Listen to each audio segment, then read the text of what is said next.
Made famous by Hollywood, this small-town sheriff supposedly took up his post to fight crime. After decades of myth-making, the truth behind his many exploits paints a much different picture than what the movies sold us. This week's episode is The Murder of Pauline Pusser and the Truth About Buford, Part 1. Sinisterhood.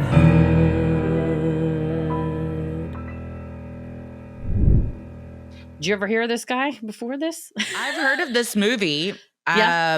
I'm waiting to watch the Rock version. I did not really know the story behind it, though, and that it was based on a true story. And now a bunch of new information's come out. And it's wild that, man, sometimes like 30, 40 years can go by and everybody just believes this narrative that this person's a hero. And then we're seeing it a lot lately. And then the truth comes out and you're like, this person was a fucking nut the whole time. Right. It's like we were sold a version. And then when you read, I don't know, his own daughter's biography of him, like what is the true truth that doesn't even really get maybe sane washed for all the rest of us, you start going, oh, this person was like kind of a menace. Yeah. And the question, as you all listen, is like, was he an outlier of a menace and we just happened to hear about him? Or was this kind of stuff like probably going on a lot and we didn't have forensic science and thoughtful district attorneys and stuff being like, we need probable cause for this? No. And just vigilante justice of people, everybody having a gun. It was a long time ago, especially if you're in law enforcement, you're kind of untouchable, or you just become feared like Rex McElroy and you're like, nobody will touch you. Yeah, because you're 6'6" and 250 pounds. But I have heard of this story. I heard the movie. My parents went to go see it in the theaters. Like my dad loved kind of Dirty Harry movies and Western movies. So it was kind of up his alley. And I was actually talking to a friend of mine today who is from Tennessee, East Tennessee. And he said when Pusser died that it was brought up in their Sunday school class. And my friend was like, I was in middle school and the Sunday school teacher was like, he was my cousin. And, he was a great hero of a man. It's one of those where I think too, coming from a place like a small town, everybody tries to have a piece of him. And because of that, your ego becomes inextricably linked with the image of this person. So what an image it is, though. And then when the image changes, you got to decide, are you going to continue supporting this person or admit we were all duped? Well, I'm excited to get into old Pusser lore today. God. And we just got to get it out of the way up top. His name is Pusser. Yeah. So there. And there's that. And his family. And his family's names. All kinds of Pussers. Especially the daughter. If your last name is Pusser, you cannot name your daughter Dewana. Dewana Pusser? Bless we her can't heart. do that. She was a strong woman her whole life. They're like, we're going to give her a name so that she's going to have to carry around a stick and beat kids that make fun of her. It's like, done. You can't help your last name. You can help what you name your kid when you know what your last name is. It's true. You do have that power as a parent. You have that power. Some people wield it incorrectly, I would say. With great power comes great responsibility. And Buford really leaned into that a lot, for good or for bad, or maybe both, maybe just bad. Yeah, maybe that's just how he was brought up. Well, I'm Christy. I'm Heather. And let's get into it. Buford Hayes Pusser was born on December 12th, 1937, in the tiny community of Finger, Tennessee, an unincorporated town with fewer than 500 residents. His parents, Carl and Helen Pusser, were steady fixtures of small-town life. Carl later served as police chief of nearby Adamsville. Even as a boy, Buford towered over his classmates, eventually growing to 6'6" and more than 250 pounds. He played basketball and football, excelling through sheer size, strength, and discipline. He was the youngest of three, and his brother's name was John Howard, and his sister's name was Galia Pusser. So they were just going. They went from John Howard to Galia to Buford. So to maybe Dewana. And his children. His daughter, yeah. I mean, they grew up on a farm, so I think Finger is like less than 500 people. I mean, back then, even smaller. And then Adamsville, Dewana says in her book, was like 1,000 people. So they went from like ultra small town to what they felt like was city life. Like they were city folks. We're all just going to get through it. I'm talking to myself mostly of they lived in Finger, Tennessee, and their last name was Pusser, because I'm really fighting for my life to read some of these sentences. They're like, are you the Adamsville Pussers or the Finger Pussers? Like, we're the Finger Pussers. We're the Finger Pussers. Finger Pussers. I've heard good things about the Finger Pussers. You got nice, warm, welcoming people, the Finger Pussers.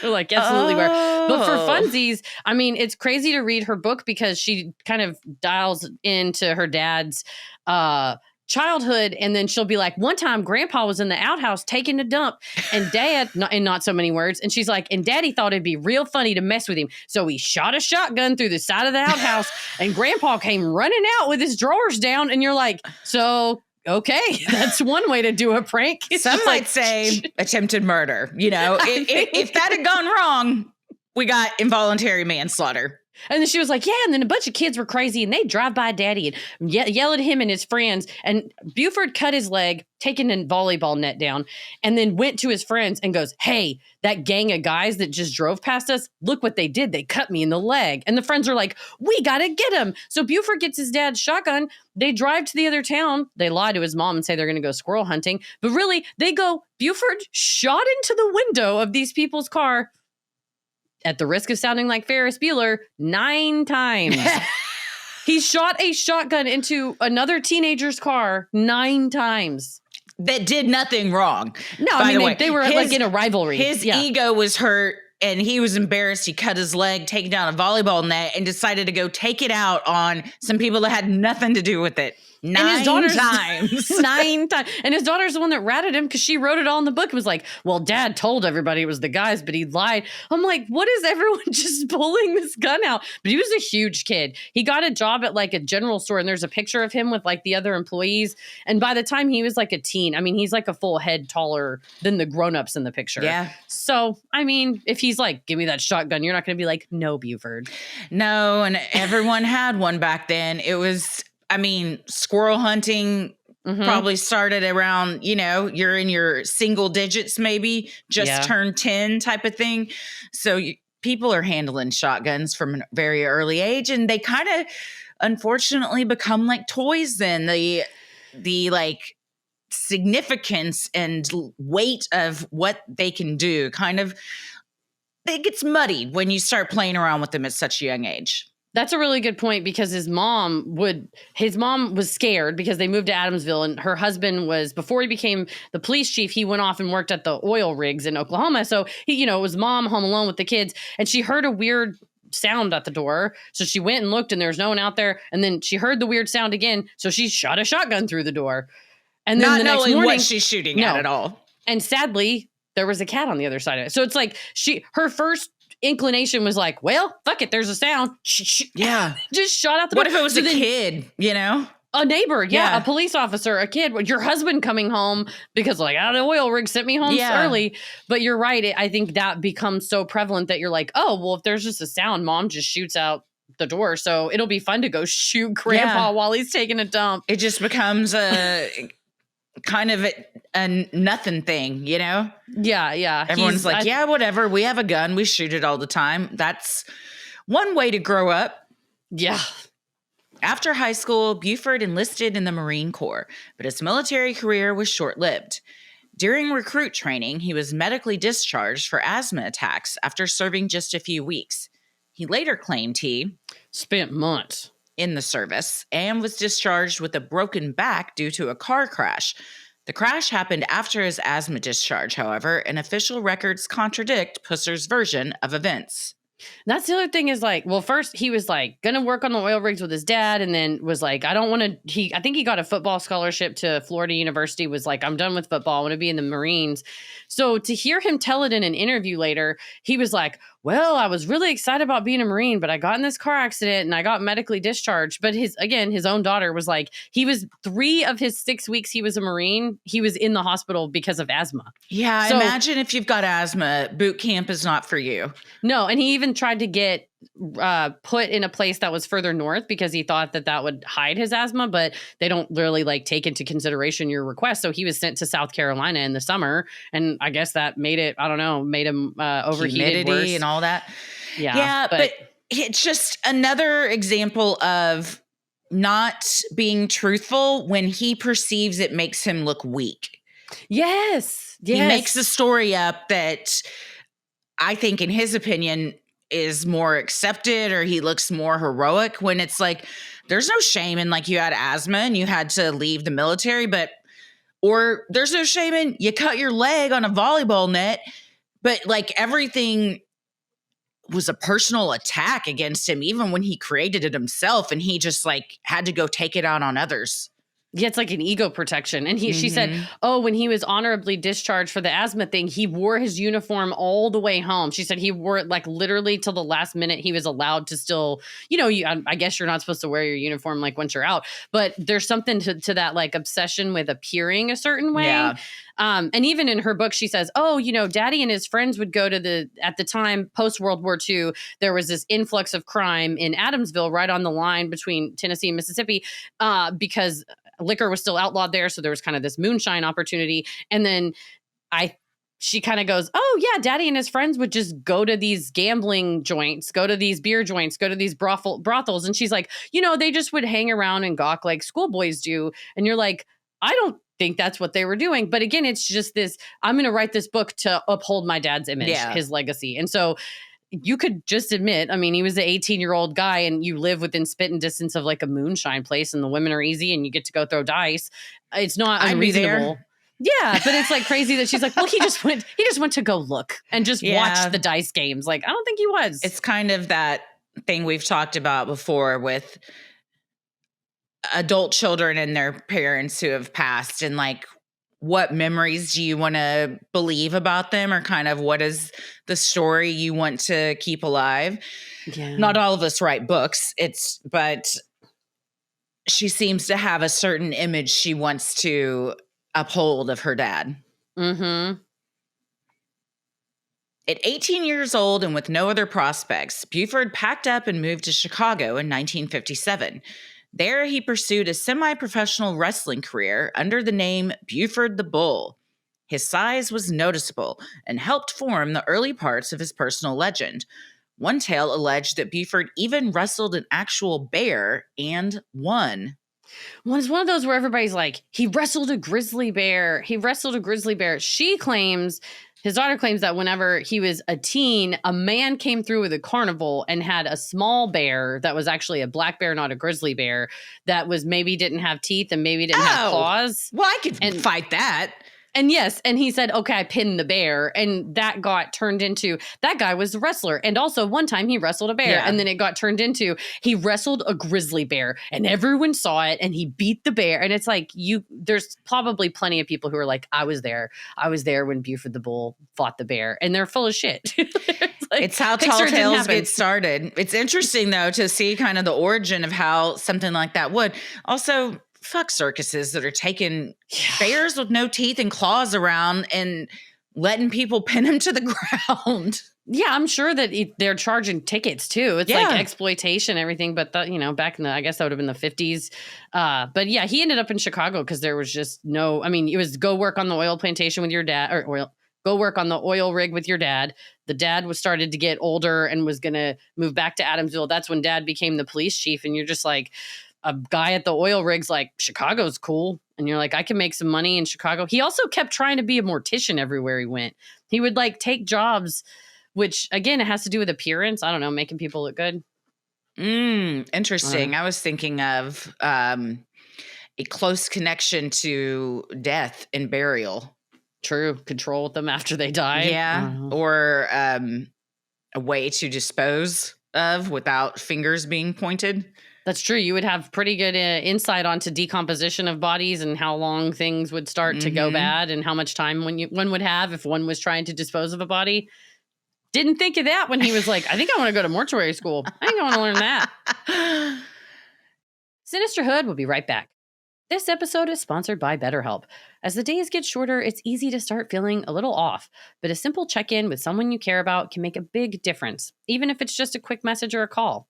The darker months can be tough, and it's something a lot of people quietly struggle with. That's why this time of year, BetterHelp is encouraging everyone to reach out. Whether it's a friend, a loved one, or someone you haven't heard from in a while, a little connection goes a long way. And just like texting a friend takes a little bit of effort, reaching out to therapy can feel like a big step. But once you do it, it often brings real relief. A lot of people come away from their first session thinking, why didn't I do this sooner? BetterHelp has helped over 5 million people find licensed therapists who listen and support real progress. They make it easy to get started by matching you with the therapist based on your needs and preferences, so you can focus on your goals, not the guesswork. And if the fit isn't right, you can switch anytime. I love starting my Mondays off with meeting with my BetterHelp therapist. It really is a time for me to ask myself, like, what have I been, struggling with this past week? How do I want to set myself up for the rest of this week? And things like, I'm just feeling down right now, and having a third party to be able to help me talk out why I might be feeling down, whether it is the weather change, whether, whatever it might be, is so valuable. And I can't imagine starting my Mondays without it. Love it. This month, don't wait to reach out. Whether you're checking in on a friend or reaching out to a therapist yourself, BetterHelp makes it easier to take that first step. Our listeners get 10% off their first month at betterhelp.com/sinister. That's betterhelp.com/sinister. Sinisterhood will be right back. In Chicago, he met Pauline Mullins, a young divorcee with 2 children. Pauline's brother, Griffin, called her the leader of our family and the most caring, personable person that you would ever want to meet. Pauline had a warm steadiness that balanced Buford's restless ambition. They married on December 5th, 1959, when Buford was just 22. He took a job at a paper bag manufacturing company to support the family. And before long, they welcomed a daughter, Dwana Pusser, in 1961. Dwana Pusser enters the chat. Yeah, she's here. She has entered the chat. Oh, man. Well, yeah, and that's what her name is, and we'll just move on. The couple returned to Adamsville around 1960, moving back into the orbit of his parents. Buford joined his father on the Adamsville police force before working his way up to replace his dad as chief. By his own later telling, violence found him early. Buford claimed in a filmed interview that sometime between 1962 and 1964, I was beaten and robbed on the state line, and the local law enforcement wasn't doing anything about it. That's when I decided to run for sheriff. But this is true. He was down gambling. He was up like $300, and he said that suddenly, this was before he moved to Chicago. So he has this I guess it was while he came home visiting while he was in Chicago. So he's got this grudge that he's been holding for multiple years. And he says, okay, I went down there. I was in the middle of a dice game. They changed the dice on me in the middle of it. And when I called them out, they drug me out back and they beat the shit out of me and threw me in the cold, which is the same story his daughter told. So then he marries Pauline on December 5th, 1959. On December 13th, 1959, so like 8 days later, he went back to that establishment and beat the shit out of the people at that establishment. Quite nearly, got charged eventually, and then the charges were dropped. But it was interesting that he then, again, his daughter wrote this all as how it happened. But at the time of running for sheriff, he had sort of wrapped himself up in this, I'm this poor victim and this horrible thing happened to me, when in the first place, he was in an illegal gambling place. Yeah.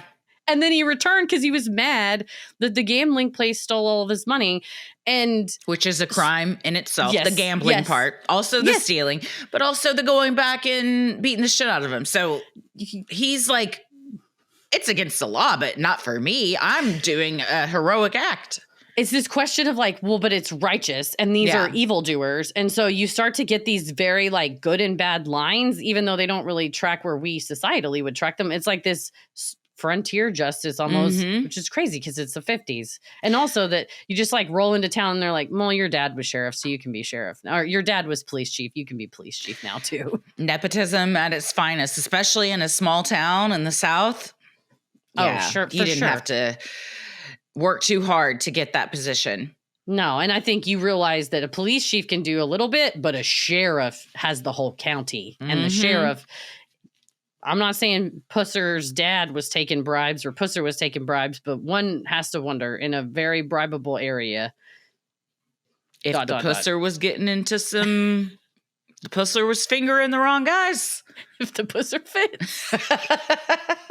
If it walks like a Pusser, talks like a Pusser, beats stick like a Pusser, it's a Pusser. In August of 1964, at only 27, Buford ran for sheriff of McNairy County against the incumbent, James Dickey. Buford alleged Dickey was involved in illegal moonshine operations, in cahoots with the very criminals that had beaten and robbed him at the border. Buford won out over Dickey, who had died in a car accident just 5 days before the election. He was the youngest sheriff elected in Tennessee history. And only because the incumbent died in a car crash, which, I mean... Yeah, R.I.P. Dickey. Do we know much about how that happened? Yeah, it was just an oopsie accident. I'm sorry, Dickey. I'm sorry for what happened. Although it does seem like the criminals of the area were willing to kill people, including law enforcement. And probably, if you are a complicit sheriff and you start to want more money or you start to not be complicit or whatever, I mean, they take you out. Easily, but you got a 27-year-old now in charge. There's more of them than there are of you. Truly. Buford's enforcement style was intense, personal, and at times uniquely physical. He became known for carrying a large homemade club and directly confronting criminals, earning a reputation as a hard-nosed, no-nonsense law officer.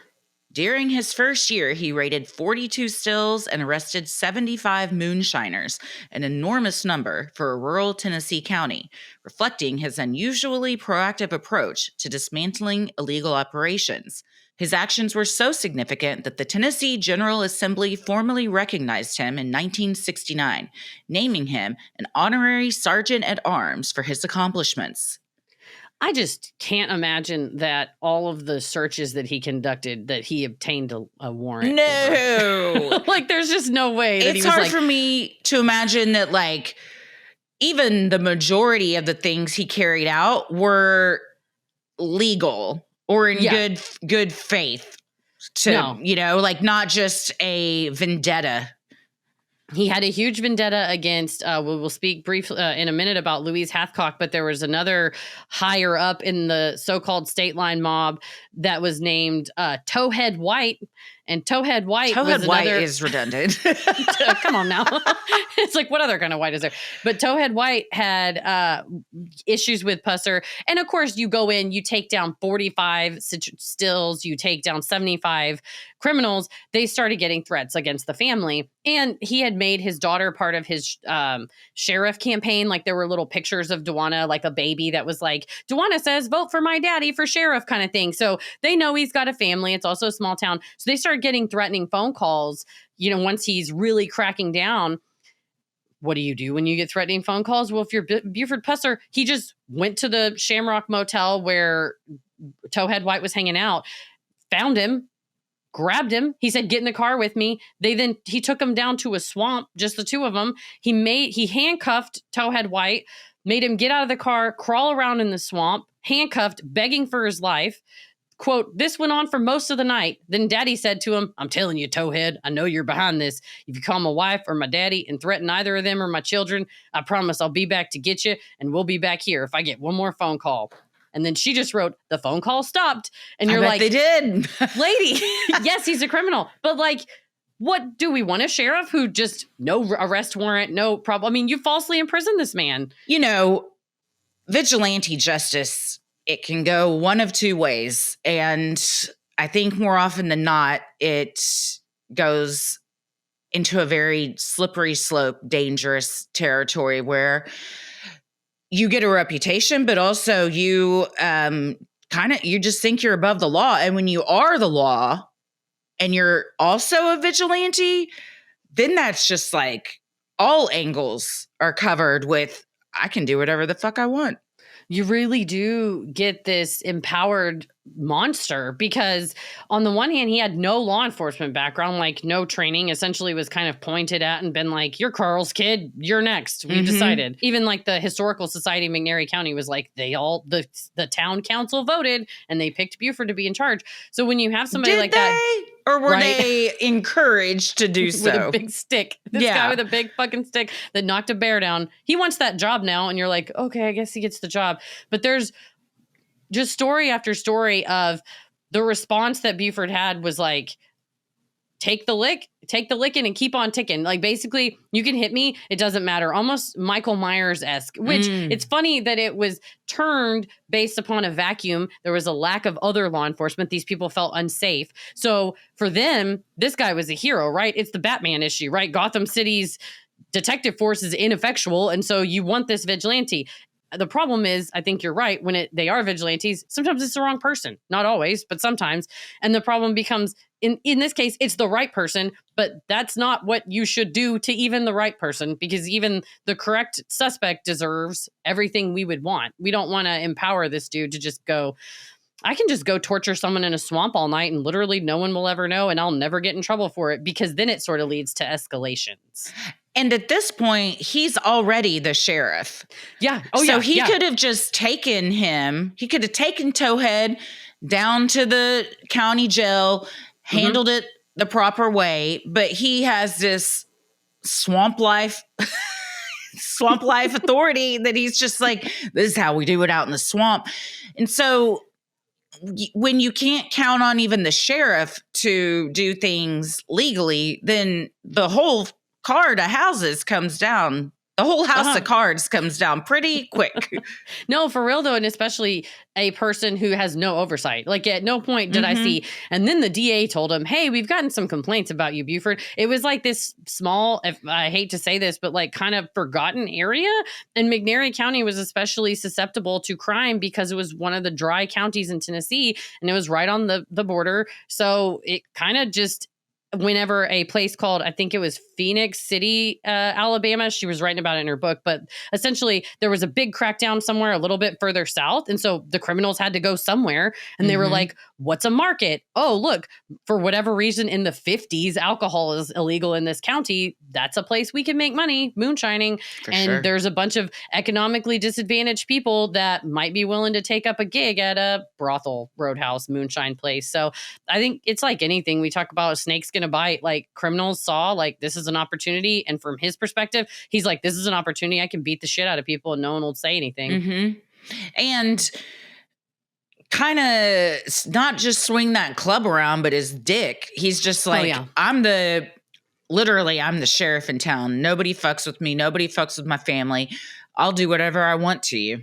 No, and it makes sense because his daughter wrote, oh, dad got bullied in school, which I don't really know how, if he was like humongous and also played basketball and football and stuff. But she said, oh, he got bullied in school. And so he always kind of knew what it was like to be the underdog. And I'm like, or you got bullied in school and then suddenly, because you chugged down a bunch of milk, his words, not mine, you become 6'6" and 250 pounds. And you're like, who's the bully now, bitch? Yeah. Like, if he really was bullied as a kid, when he grew large enough to take the power back, it's like, now it's power that's wielded for maybe a little bit vengeance purposes, given the fact that 8 days after his wedding, he just fucking drove down to beat the shit out of a guy that stole $300 from him like years before.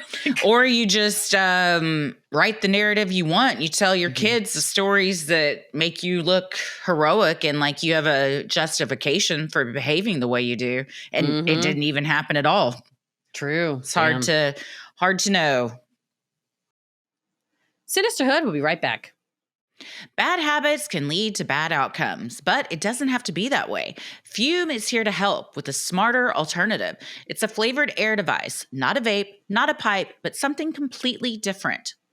Fume lets you satisfy the urge to reach for something without nicotine, vapor, or batteries.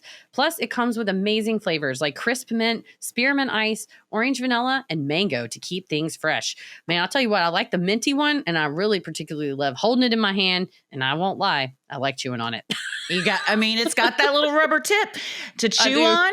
It's got the fidgets for your fingers. It's a good thing if you've got like oral fixation, just sensory things. You want to be able to like fidget and do stuff Mm-hmm. It's got the bases covered. Keep it. I You like like to it. keep yours in the car? Keep one, yeah, or my purse. Yeah, I like to just slip it down in a backpack, perhaps when I'm traveling. That's the magic of a fume. It goes anywhere, baby. Fume has already helped over 700,000 people take steps toward better habits. And now it's your turn. Use our code CREEPY to get a free gift with your journey pack. Head to TryFume, that's tryfum.com. Use code CREEPY to claim this limited time offer today. Sinisterhood will be right back. Throughout the next few years, Buford launched highly publicized raids on gambling operations, more moonshine stills, prostitution rings, and roadhouses along the Tennessee-Mississippi border. He portrayed himself as the lone force standing against a shadowy network known as the State Line Mob, a term for the criminals operating across 2 adjacent counties on either side of the state line. He also claimed a battle with the Dixie Mafia, a loosely affiliated network of criminals operating across southern states at that time. Among his many confrontations, at least 2 people died at Sheriff Pusser's hands.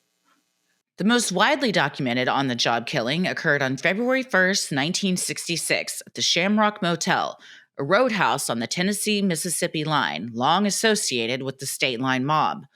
According to Buford, he went to the motel to investigate a complaint of theft and illegal liquor sales. Inside, he confronted the proprietor, Louise Hathcock, a woman with deep ties to the shadow economy of the region. Buford maintained that Hathcock pulled a .38 caliber handgun from her purse and fired first, narrowly missing him, forcing him to return fire. The story that Dwana tells is that some Yankees from Illinois were of course she's got to call them Yankees. They were stopped at the motel, and they said that they had some items, goods, cash stolen from their room that was worth about $500. And Louise's husband, who was another, criminal, mafioso, whatever you want to call him, had been killed a little bit before that. And it was kind of suspected that Louise did it. It was subsequently also put forth that maybe Towhead White did it. But things were heating up to the point there was inter-mafia murders happening. And also, I think just Buford's going to come in and shut us down, so we better go hard and fuck it, do whatever we can. So I think he came in ready to crack skulls. It was him and his deputy, whose name was Petey Plunk. What is happening? What is happening in Tennessee in the 1950s and 60s? I mean, a lot Petey was happening. I get that. Plunk. But these, I don't know. I wonder if he went in. What'd you say? I said Pusser and Plunk. I wonder if he went in and that even happened. Maybe she reaches for something. He thinks it's a gun. Maybe she didn't reach for anything. And he because you can't trust the story that he comes back with. No one is there as a witness. So he kills the person that the only other person that was there. And then it's just well, this is the story and nobody can argue with it. You're right. It's interesting that they go into the lobby and it's the other deputy's name was Jim Moffitt. So it's Jim and Petey and Buford are in the lobby. And then Dewana's Louise Hathcock comes out a bit disheveled in her stretch pants, which, okay. Who amongst us hasn't been?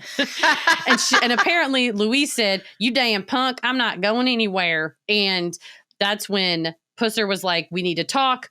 Allegedly, Louise said, "Come back here. I want to talk to you in private. I'll tell you exactly what's been going on." She led Daddy behind the front desk to her apartment known as number 1 cabin. And that's apparently where her husband, Jack, had been killed as well. And they are back in this room. And I think that's a really good point that the story is that Louise lured him into a back room. But what might really have happened is hey, let's me and you go talk. Mm-hmm. And that's when things happened. Yeah. But he allegedly he was asked by her to come into her room and that she asked him to close the door and that she had tried to shoot him, but due to being drunk from the night before, she missed. That's a lot of she did things when nobody knows. And a lot of holes in the story. If she was "You damn punk, I'm not going anywhere. Come back to my room, just the 2 of us, and shut the door." those two things wouldn't, if you're Well, you're like, I'm not going anywhere, you're not then going to invite the person you think is going to be taking you somewhere to be alone with you in your room, Yeah, it was interesting too that she doesn't say, and my dad was an idiot and followed this known criminal away from his backup into a room that she had access to.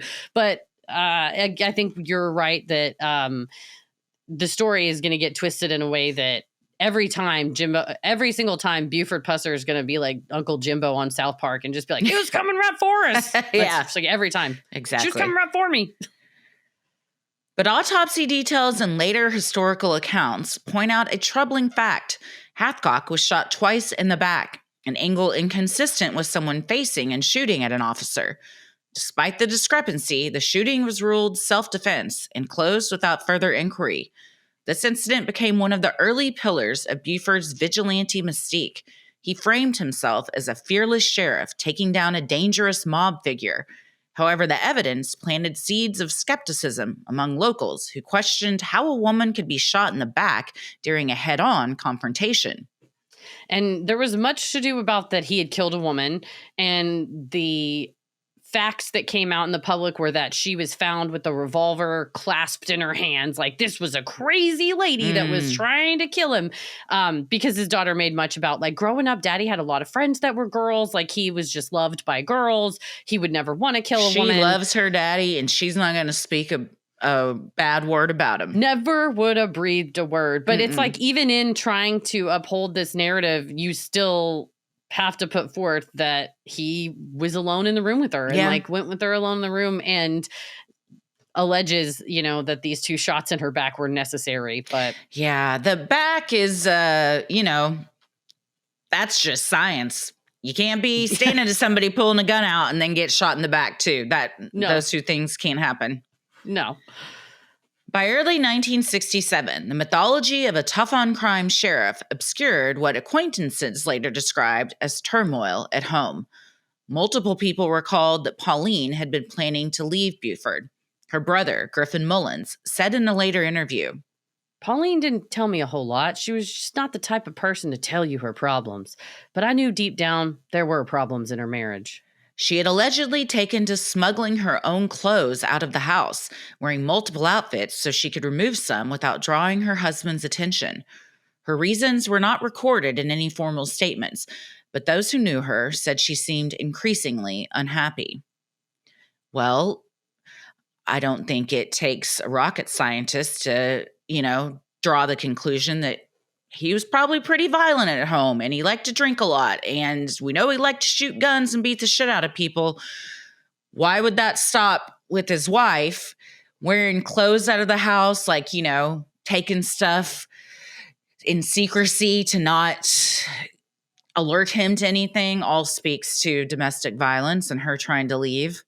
Yeah, and just sort of the idea that if he finds out that you're leaving, it's going to be worse, that you have to obscure that. So interesting that given that relationship dynamic, what happens next and how it's all spun. In the early hours of August 12th, 1967, Buford later claimed his phone rang around 4 a.m. He said it was a report of a disturbance near New Hope Methodist Church, a small site on the rural outskirts of Adamsville. He said Pauline insisted on riding with him that morning. No official record of such a call has ever been found. The only source was Buford himself. According to his account, they drove toward the church in near darkness.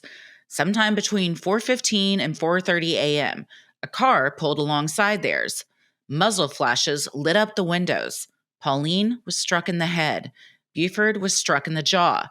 He told investigators later that he spun the wheel, gave chase at nearly 100 miles an hour, and was fired on a second time.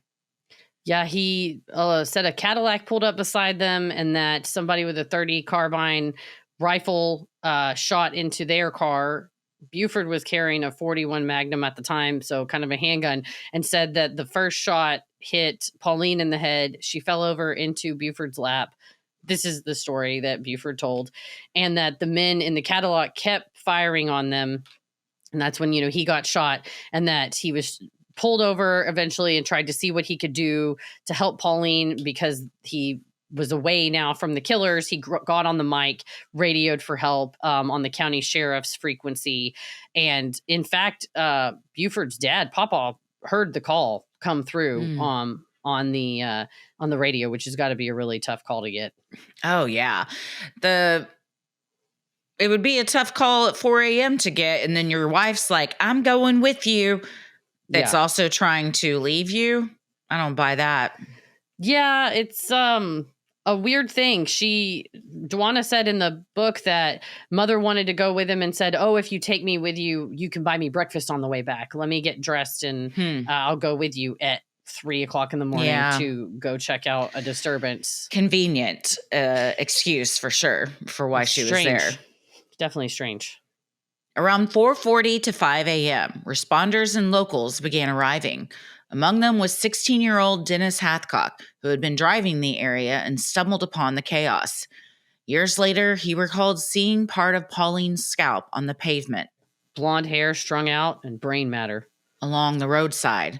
It was an image that stayed with him for the rest of his life. Pauline was pronounced dead at the scene. Buford, bleeding heavily from the jaw, was taken for emergency surgery. And I will say, it is fairly convenient that his jaw was hit because he was really unable to speak. They said even on the mic to radio for help, he was basically just saying like, help, state line, 45, like trying to get a little bit of info out. So if you had needed some time to describe what had happened, having a jaw injury is very convenient. That's because you have a lot of time to go, like, I would talk, but I can't. My jaw, I had to have surgery. Sorry. And I just lost my wife. I'm so sad. I'm grieving. Was Dennis Hathcock the son of Louise Hathcock? Everybody was related. So he was somewhat related. I don't know that he was directly their son, but given a town of 1,000 people, a lot of people had the last name Hathcock. There were Pussers. There were cousins that were married into families. And so I think there was... and the Pussers were just running that town. And I believe Dennis Hathcock even said like, oh yeah, like Buford shut down one of my family's moonshine stills, but like we had like 25 other ones, so whatever, like it was kind of I won't say playful, because obviously he took people like Towhead out to the swamp or straight up shot Louise, but I think there was a cat and mouse kind of element to it. And my own speculation, I don't think Buford was as clean as everybody says he was, so I think he was playing one side against the other. So getting paid off by the stills for sure. Somebody. Within days, the official story was announced. The Dixie Mafia had attempted to assassinate Sheriff Pusser and killed his wife in the crossfire. The narrative spread quickly. Locals sympathetic to him accepted it at face value. Others whispered suspicions as early as late August and September of that year, claiming that the story did not add up. But in 1967, no evidence was collected that might have contradicted Buford's version. No autopsy was performed on Pauline, no forensic reconstruction was attempted, and no charges were filed against any Dixie Mafia members. And that was what stood out to me, that Buford would say to people that asked, like, oh, it was Towhead, or oh, it was so-and-so. It was probably this. It was because of this reason. There was another guy whose last name was Nix, I think. And again, okay, if that's true and they really did kill your wife, I feel like the type of person who drove 8 days after his wedding and beat the fuck out of somebody for $300 would maybe actually, would go, take what, I don't care. Into his own hand. Yeah, who cares? I'm just going to go shoot the guy that did this. I don't care. But instead, or at the very least, arrest them. You're the sheriff. I mean, an arrest could be made without you even having to like go kill him. You could frame someone, but like not even that was done. No, and also not even an autopsy to be like, okay, how many guns? What kind of guns was it? Oh, so-and-so always carries that type of weapon or whatever. It was more like, well, bad things. I'm going to vote no on these files because whoever's in him might get their, it might be bad for the person that's in them. But yeah, Buford couldn't talk for a while. I mean, to plan the funeral, he had to use like sign language and stuff. Like his jaw was significantly destroyed. I think you make a very good point of like, well, one, if they're shooting through the car, it's got to hit somewhere, it can't be like your leg because that wouldn't make sense. But also the jaw gives you a lot of time to not have to talk to people. Yeah, I think that is a convenient aspect to it. Mm-hmm. Sinisterhood will be right back. Let's just let everybody know in advance. I love the goose. I love Buffy. I love the goose. I'm a dog person. I'm like an annoying dog lady. You sent me a picture of yourself holding the goose earlier, and I was like, My baby. look at her. Also, the goose looks cute too. No, I'm just kidding. Ah. But seriously, I was like, look at you guys together. They are sweet. They deserve the best. And that is why we got to switch to Ollie. We switched to Ollie. They offer fresh, protein-packed meals made with real human-grade ingredients, which is a win for the goose, Buffs, Kate's health. And they offer 5 tasty recipes, all slow cooked for top nutrition, which is a win for all of our dogs' happiness. Ollie makes mealtime easy and exciting for you and your dog. Their food is human grade, so if the grid goes down, you could theoretically eat it. It's vet formulated and seriously tasty. Even picky pups get excited. Each meal is tailored to your dog's needs and comes in perfectly portioned, no mess packs. Plus, they include, that handy scoop and the Puptainer for your fridge. It keeps it all so fresh. The app even offers real-time health support and uses data from other dogs to keep improving. So it's smart, it's clean, and made to actually make your life easier. Man, that Puptainer or something else. I love it. I'll tell you right now, and this isn't hyperbole, Ollie spends more time making dog food than I spend making my own kids' food. Like they are more health conscious and like on top of it. In fact, maybe I should just start giving Ella and Simon some of these because I'm not making lamb and blueberries. I'll tell you that. But no, Ollie's got it on lock. And if the grid goes down, we're going to be okay over here. Don't worry about it. Don't worry about it. Your dog's well-being starts with their food. And that's why Ollie delivers fresh, human-grade food that your dog will love. Head to ollie.com/creepy. Tell them all about your dog and use code creepy to get 60% off your welcome kit when you subscribe today. Plus, they offer a happiness guarantee on the first box. So if you're not completely satisfied, you'll get your money back. That's ollie.com/creepy and enter code creepy to get 60% off your first box. Sinisterhood will be right back. Buford underwent multiple reconstructive surgeries and a lengthy hospital stay. After the shooting, he wore his hair longer to cover the scars. He returned to work and continued running down the organized crime in his area. Another deadly on-the-job confrontation occurred on Christmas Day in 1968 when Buford responded to a call involving Charles Russell Hamilton, a man reportedly intoxicated and threatening his landlord with a gun. When Buford arrived on the scene, Hamilton allegedly fired at him, prompting the sheriff to return fire. Buford's bullet struck Hamilton between the eyes, killing him instantly. It's another one of those he's coming right for us situations. And you just happen to have the perfect aim of right between the eyes is quite a shot.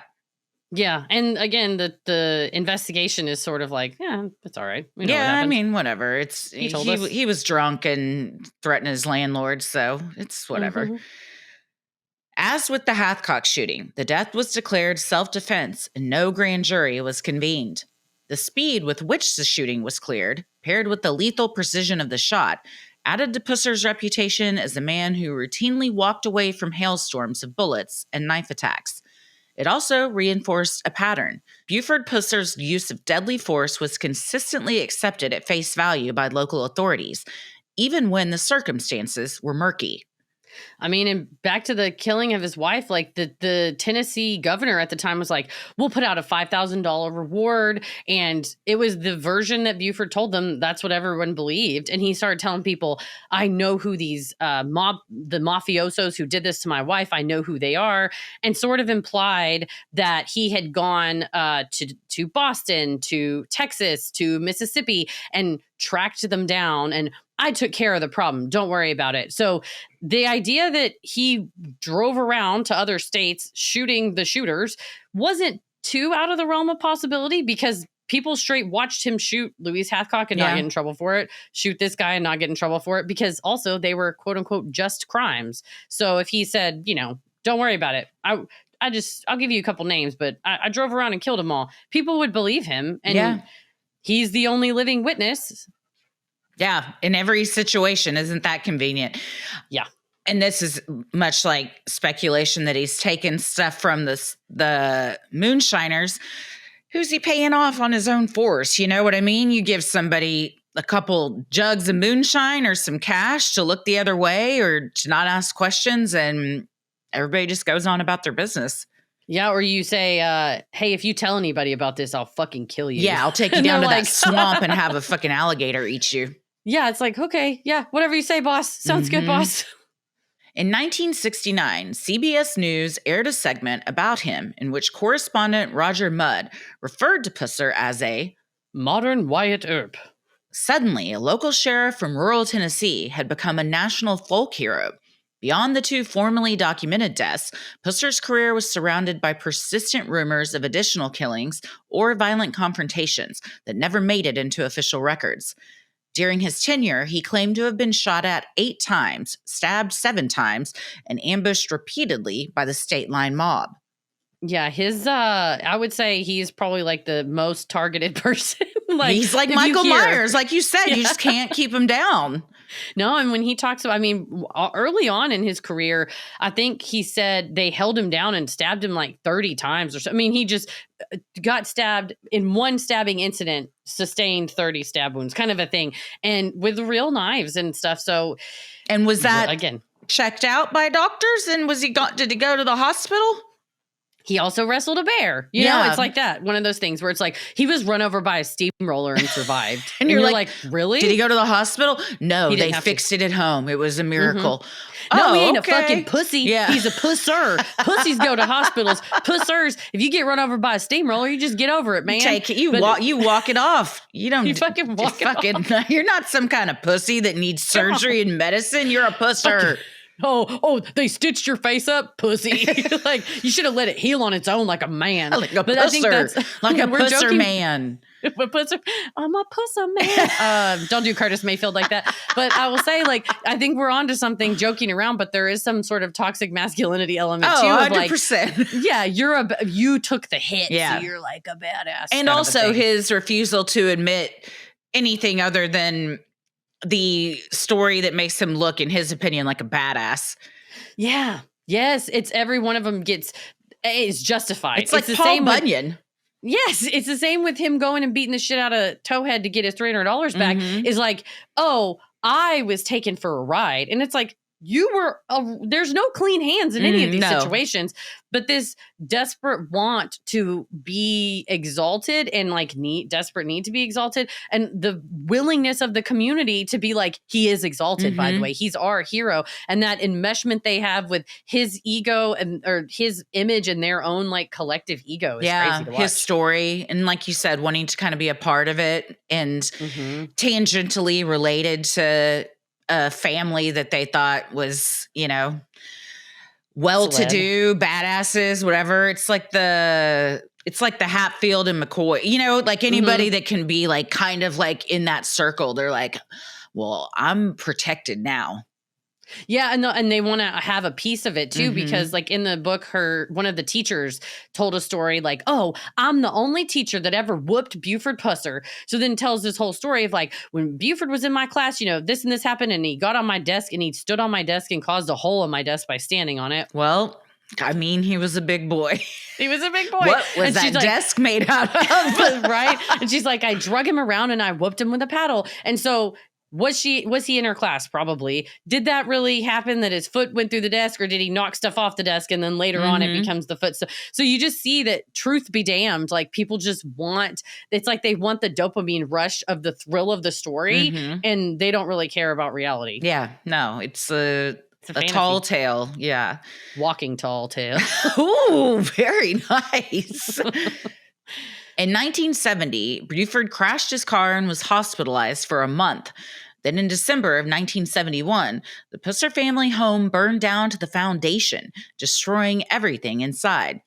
Officials attributed it to a dryer malfunction.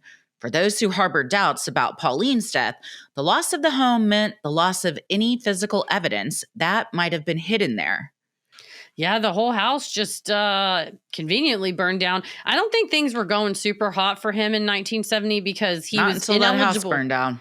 I mean, truly, that's extremely hot. But he was ineligible to run for re-election as a sheriff. So then he served as constable from 1970 to 1972 in Adamsville, which is not quite as good as sheriff, but I think he was a writing candidate. So he was kind of trying to, I feel like, find his place. And I do think he was drinking a lot and also drunk driving, because he was just always getting to like horrible car crashes. And I'm like, you're either a fucking wretched driver or you're an impaired driver, or maybe both. Yeah. Someone who, if you're used to driving a car with a siren on it, you can go as fast as you want. You get behind your own car and it's like, I treat it the same. Yeah, fuck it, baby. Get out of my way. Not long after, Hollywood came calling. The film, Walking Tall, was released in February of 1973 and retold Buford's story sensationally. It depicted him as a noble crusader who, armed with a giant wooden club, dismantled the Dixie Mafia while grieving the mob murder of his wife. The film was a smash success, grossing tens of millions of dollars. Any doubts about what happened to Pauline vanished, and the Hollywood version of the legend took hold, even if the real-life Pusser carried a club far less often than his silver screen portrayal. It made $40 million on like a $500,000 budget. 73?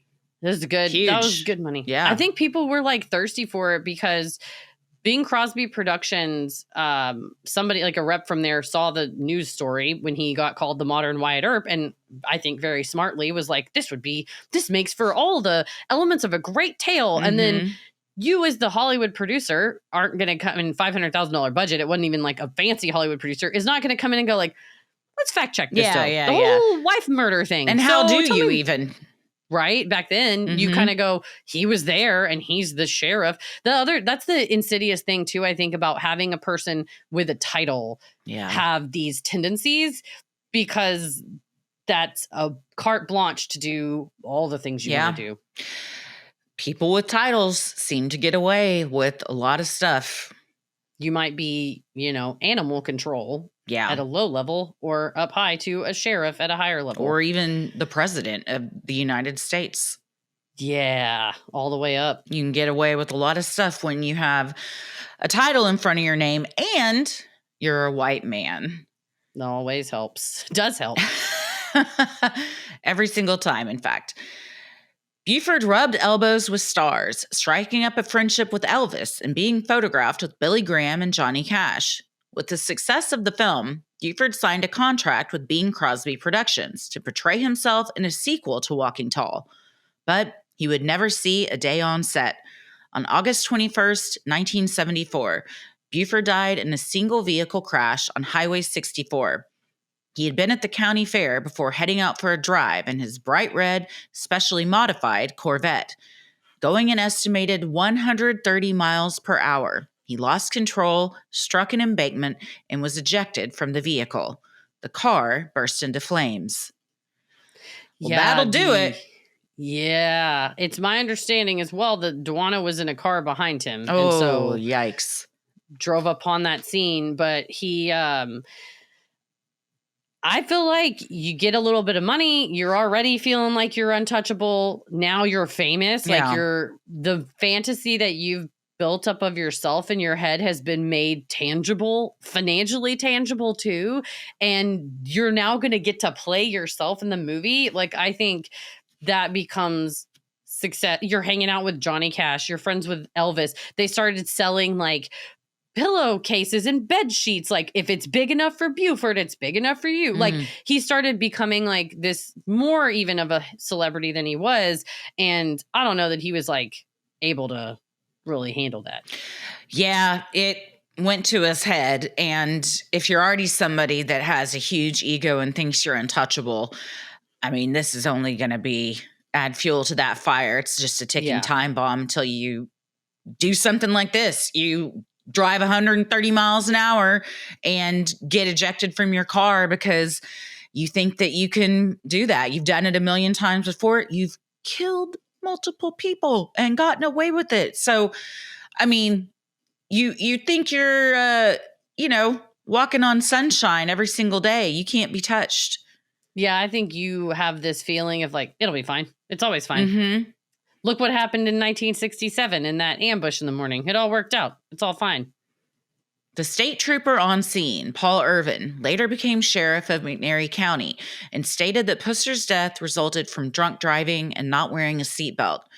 Some local speculation persisted about whether the crash was truly accidental, linking it to his many enemies, including an independently produced documentary called Buford Pusser, Another Side Told by Eddie Bond, but no official evidence supports sabotage. I think Eddie Bond also later wrote a song about Buford, so I think he's very pro-pusser. He's a pro-puss. He's a pusshead. He's a pusshead, as it were. But he went around and interviewed people in the town. Dwana, I believe, Mama, who is Buford's mother, they thought that it was shenanigans from the Dixieline Mafia. I would say Occam's Razor, Corvette, 130 miles an hour. No seatbelt, drunk. Yes. In a Corvette. Yeah. But she, Dwana said, I always had my doubts about the conclusion of him dying because of drunk driving. She said there were a lot of unanswered questions that the brief investigation never pursued. Pieces of the puzzle missing.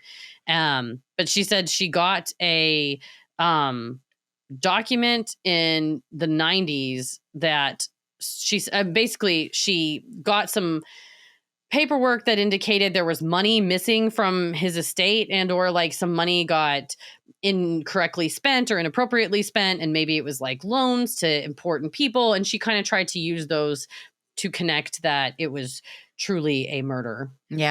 Which might be an easier pill to swallow than just like a tragic, like meaningless accident. Yeah, for sure. It's interesting that she points out there wasn't an investigation, and so we didn't find out anything. And that's been the story with all the criminal activity he's been involved in. It's like, well, there wasn't an investigation, so everybody just said, this is what happened. And now that very same thing is biting the family in the ass. Yeah, seriously. I mean, to her credit, she also was like, there was one thing we could all agree on. Daddy loved a fast car, and that's how he died. And it's like he got in a car wreck when he was 18 coming out of the military, when he was like in the middle of his career. Like, I think he was just, they said when he borrowed his mom's car when he was a teenager, his friends would say, oh, when Buford would drive in town where someone could see and tell his dad or tell his mom, we would drive the speed limit. And they're like, we would get out on those roads, and he loved to go fast. So it's like, you're lucky that you did, addicted to it. That you made it as long as you did, quite honestly. And you didn't kill anybody in that situation, at least. Let's not mention all the people you killed before that. Mm-hmm. After Buford's death, his legend grew far beyond the facts of his life. Between 1975 and 1977, Hollywood doubled down on the myth with Walking Tall Part 2, Final Chapter, Walking Tall, and a string of TV adaptations that recast the deceased sheriff as an indestructible lawman, locked in perpetual battle with organized crime. Ballads were written about the sheriff, with Eddie Bond singing, Buford Pusser was a Tennessee stallion, just one man against the whole battalion. They laid him down, but his legacy still lives on with you and me. Throughout all his myth-making, Pauline was mentioned either briefly as a catalyst figure or not at all. Yeah, it's kind of like not shocking that Hollywood just went, you're dead now? That's fine. We'll make money with your bones. Yeah. And we also don't even need the truth. That his dead wife is getting near next to zero mentions in this, knowing what we know now, and just like how that adds so much insult to her legacy and what was done to her, that like in his death, he's getting exalted and his legacy is becoming even more than it was during his life. And she's like been written out of the story completely. Yeah, it's like, isn't it so sad this poor man's wife was killed? Anyway, let's all talk about how amazing he is. Now he's friends with all these celebrities. But yeah, it's would show the value of her life, I think, in his opinion. And just women versus men in Hollywood. And like what the audiences were thirsty for at the time, which was like, we want this badass. And this was pre Dirty Harry. Then like Dirty Harry came out, and what's his face? Charles. Oh, the guy that Death Wish guy, Charles Bronson. So like you have these like lawmen who have gone over the edge, and now it's personal. And like that whole genre of movies kind of are born from this person. And then when you go back and look and you're like, oh, the monster that terrorized this area. Yeah. But the people that he terrorized were, running backroom dice games. And so some part of the collective unconscious goes, oh, but like he's terrorizing bad people. Yeah. So it's fine. He's like a Robin Hood. Adamsville did its part in securing his legendary legacy. The Buford Pusser Museum opened in his parents' former home in the late 1980s and quickly became the axis for local Pusser tourism. Visitors could walk through reconstructed rooms, view the Corvette wreckage from his fatal crash, and study displays that framed Buford as a one-man army against organized crime. Around town, businesses sold walking tall memorabilia, from wooden clubs to novelty t-shirts, and bus tours took visitors to supposed sites of his fights with the State Line mob. Roadside signs marked the location of the Dixie Mafia shootout that supposedly killed Pauline. When you go into the museum, there's just like a 6'6" cutout of him standing on the stairwell. All and 250 pounds. And it's his, yeah, just blow it over. But they shrine-like have reset it to look like when he lived there. That's weird. It's also always strange to me when people want to see like car crash stuff and like, I mean, I don't think he was murdered, but like it kind of falls under that murderabilia, like just tragedy memorabilia stuff. Yeah. Gets me the wrong way.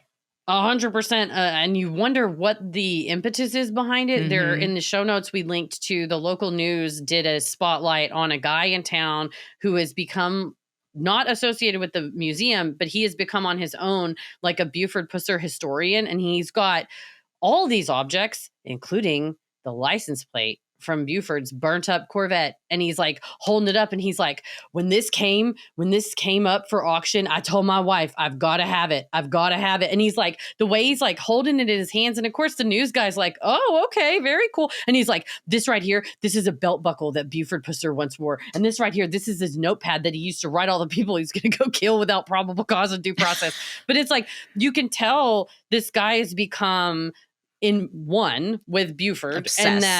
Obsessed. And to the point that he purchased a car that is a replica car of what's in Walking Tall. And the guy that's the news guy's like, so do you drive it around? And he's like, not as much as I used to. And I'm like, you just know everybody's like, that's Dale. He's a crazy pusser guy. The crazy pusser. It is strange when people get so obsessed with people that they don't even really know and take it upon themselves to like carry on this legacy. Yeah, you're going real hard for a person who is dead. Yeah.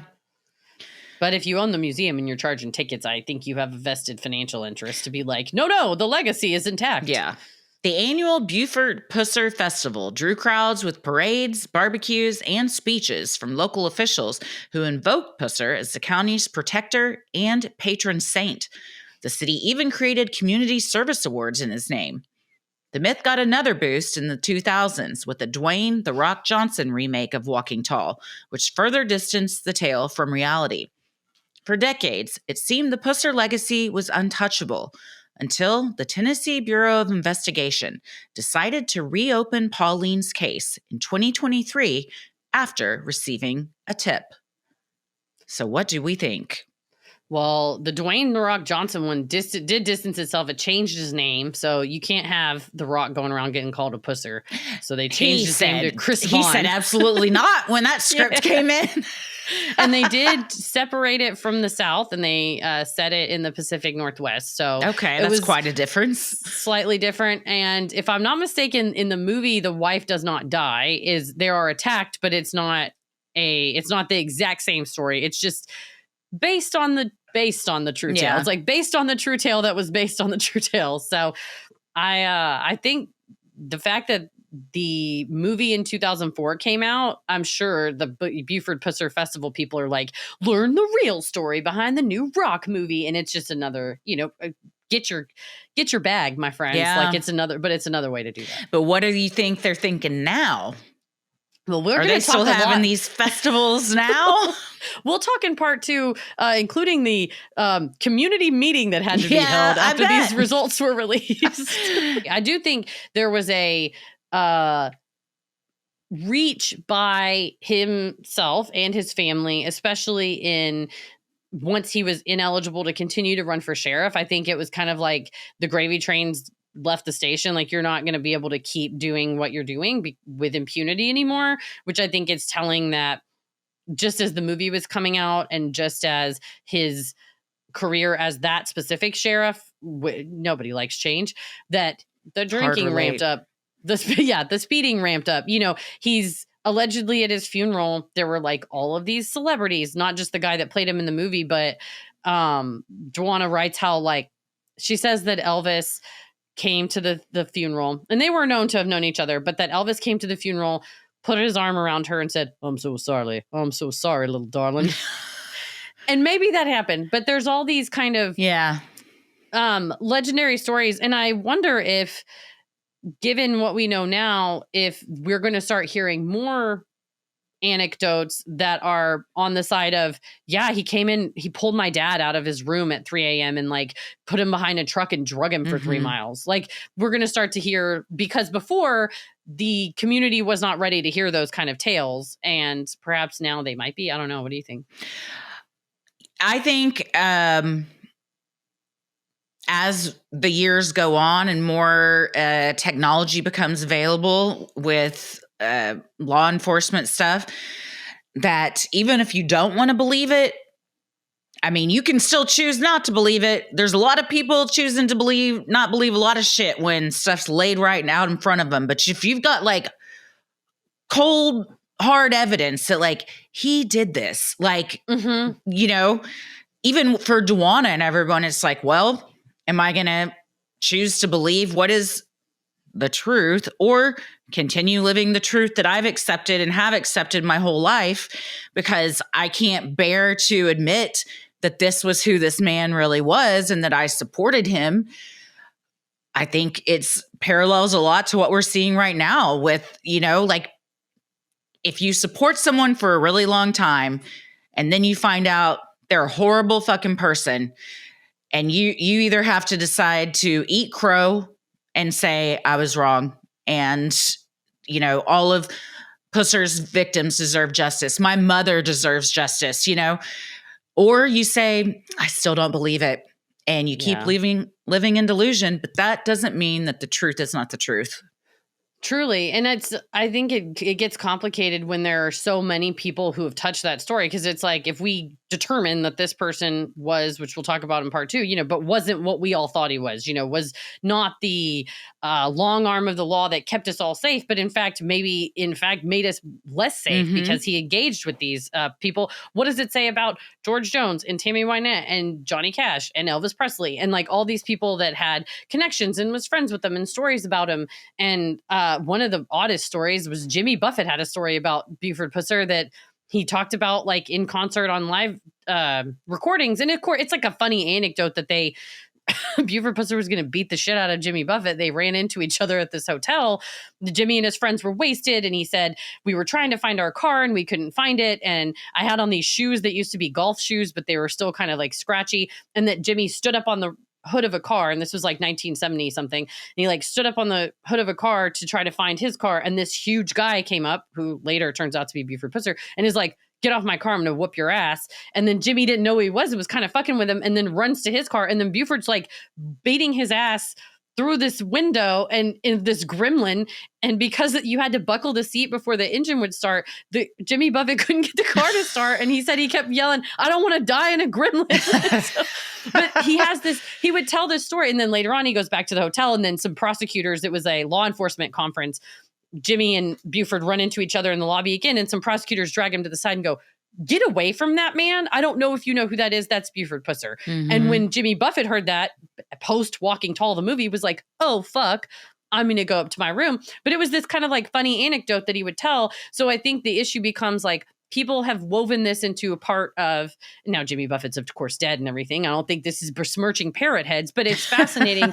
And I think it goes to show why this was not looked at again for so long, and how a legend persists is because even when you're already a celebrity, you still want to have a story about how you were close to that weird celeb. Yeah. You know, it's like a fun story to tell. So, and it becomes interwoven as like this wacky, angry dude, but it's like also mixed in with like levity and a funny story of a gremlin. So like the severity of the situation gets a bit muddied by the comedic interjections, but you're like, when you break it down, you stood on a car and he tried to beat the shit out of you, which is par for the course with how he handled everything. You did something he didn't like, you got shot, you got the shit beat out of you, you got taken to a swamp.